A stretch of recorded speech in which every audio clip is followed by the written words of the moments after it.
January 1st, 2026. I remember what I said to myself on that very morning. This is the year. 5 months later, I want to show you a number. One number from the government report released in March 2026.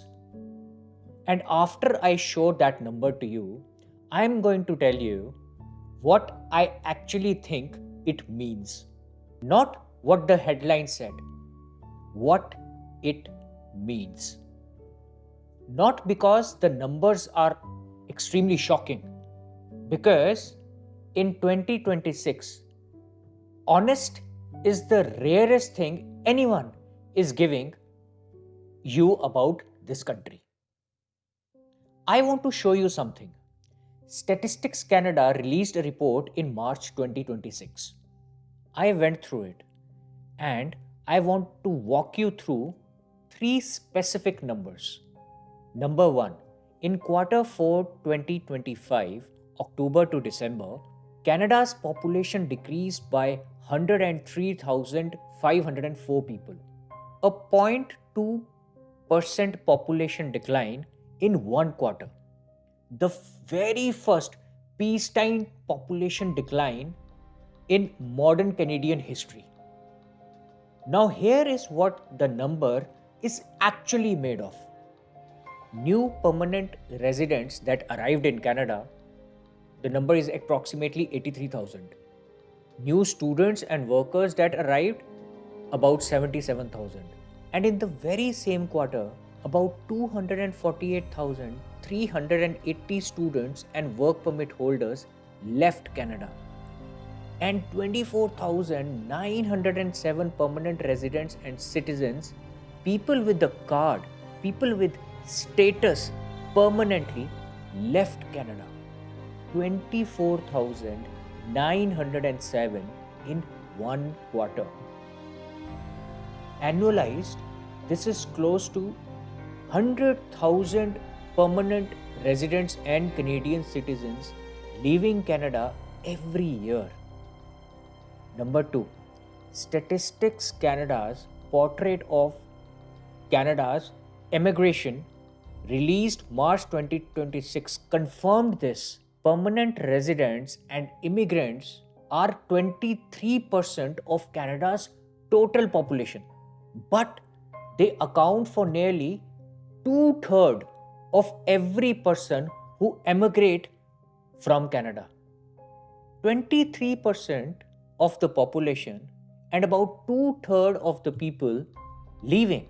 Number three, 70% of the people leaving Canada hold university degree. These are not people who could not make it here. These are the people Canada spent decade recruiting. I am not sharing this to frighten you. I am sharing this because you deserve a real picture. And the real picture is that something significant is happening. And it is affecting people like you and me. Here is what the internal monologue sounds like. The one that runs at 2 a.m. when the house is quiet and the phone is not ringing. You were a senior manager back home. You had a team, a reputation. People came to you for decisions. And now, in 2026, you are sitting for a role you could have done 10 years ago. This is not just a career adjustment. This is an ego death. This is like you are 35 and living again like you are 21 years old. That weight is heavier than the cost of flight that brought you here. And then your mother calls on WhatsApp. She asks, "When are you coming home?" And you say, "Soon." And you both know what soon means. Now add The mathematics of it. You are over 30 and in the express entry pool. Every birthday after 30, you lose approximately 5 CRS points in the age category. By 35, you have lost approximately 25 points compared to a 29-year-old with the exact same profile. By 40, you have lost close to 50 points. the immigration system is not just harder in 2026, it is faster and it is working against you on the calendar. So, the exit calculation that people are running right now is not irrational, it's honest. And the people who are choosing to leave are not quitters. They ran the numbers. The numbers told them something real. But before you run yours, I want to give you two things. First, if your permit is running out, you need to do 5 searches tonight. Then 2 questions that will actually tell you what your math means for your life. Now, before I go through these, I need to be clear. I am not a licensed immigration consultant or RCIC. Everything I am sharing is based on public available information and my own research. It is education, not individual advice. For your specific situation, always speak to a licensed professional. Links to all the sources are in the description below. If your work permit or study permit is running out, these are 5 searches to do tonight. Not a checklist, starting points for your own research. Search 1, Canadian Experience Class Eligibility 2026. If you have 12 months of skilled experience in Canada in a tier 0, 1, 2 or 3 occupation, you may already qualify to apply for permanent residency right now. This is your first question to answer tonight. Search 2, Category Based Express Entry Draws 2026. If your occupation is in STEM, healthcare, or skilled trades, these draws have been running at significantly lower cutoffs than general draws. In 2026, the cutoffs have been in the 480s. If your occupation qualifies, this changes your math completely. Search 3, OINP Masters Graduate Stream 2026. If you have completed a master degree at a university in Ontario, this provincial stream does not require a job offer. It is slower than express entry, but it is a real pathway that is not tied to a CRS score. Search 4, French Language CRS Boost 2026.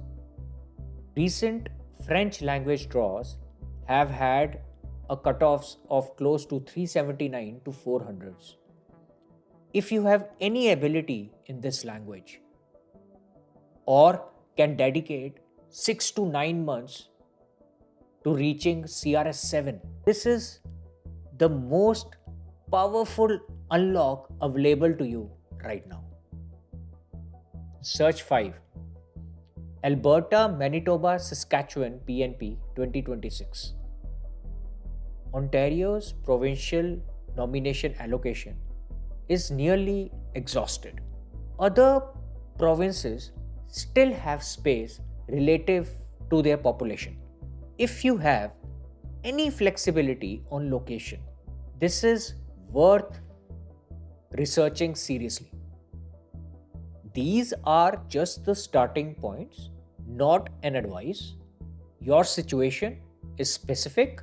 Speak to a licensed professional before any immigration decision. All sources are linked in the description. I want to ask you two questions, not for me, for yourself tonight. Question 1: are you building a bridge or running on a treadmill? In your 30s or 40s, you cannot afford to just survive here. Back home, you have a foundation. Here, are you actually building a new one? Have you made a connection, developed a skill, or created something that stays with you if the policy changes tomorrow? I said before, take any job, get into the system. That is real advice. That is stage 1. Stage 2 is what you build from there. If you are 2, 3 years in and the survival job is still the whole plan with nothing building on top of it, ask yourself honestly, is this the bridge to something bigger, or has it become a treadmill you cannot see the end of? Building means you are moving forward even if the government stands still. If you are not building here, are you ready to start building somewhere else? Question 2: what is the cost of zero? Most people calculate the cost of move to Canada. The flights, the settlement, the months without salary. Nobody calculates the cost of zero. The cost of zero is the price of staying in the waiting room for another 2 to 3 years and achieving nothing. For us, in our 30s and 40s, 2 years is not just a blip. It is the difference between being there for your parents during their final years or missing them on a video call. It is the difference between your kids seeing you build something or seeing you wait. If the cost of zero, the real cost, not an imaginative one, is higher than the cost of a plane ticket back home, then leaving is not a retreat. It is a strategic allocation of your most valuable asset, time. Write those answers down tonight, not for me, for yourself. Because the decision you make from the honest answer is always better than the one you make from fear. Please understand, this is not giving up. Real resilience is not blind persistence. It is making the right decision clearly, honestly, without fear on either side. If the right decision is to stay and build, this framework tells you that too. I want to tell you why I am still here. It is not because the math worked perfectly. It is not because Canada delivered what was promised. It is not because I figured it out. I am here because my son is here. That is the honest answer. And somewhere between January and today, I stopped asking Canada for permission to build something. I stopped waiting for the right job, the right credential, the right moment. I started treating this like a business, not a dream. And that shift, that one shift, is the only thing that has changed. Canada will not be what was promised. The credential gap is real. The isolation is real. The weight of every day passing without a paycheck, that is real. But the people who built here something are not the ones who waited for Canada to recognize them. They are the ones who decided to be indispensable regardless. I don't know what your answer is tonight, but I know it starts with being honest with yourself. Still here, still moving, still building. This is the truth about Canada from someone living it. If this landed for you, please subscribe. Every Friday, we keep going together. One final thing. Everything in this video is based on Statistics Canada publicly available data or my personal experience. I am not a licensed RCIC professional, a paralegal, or immigration consultant. Nothing here is an individual advice. For your specific situation or immigration related situation, please speak to a licensed professional. All sources are linked in the description below.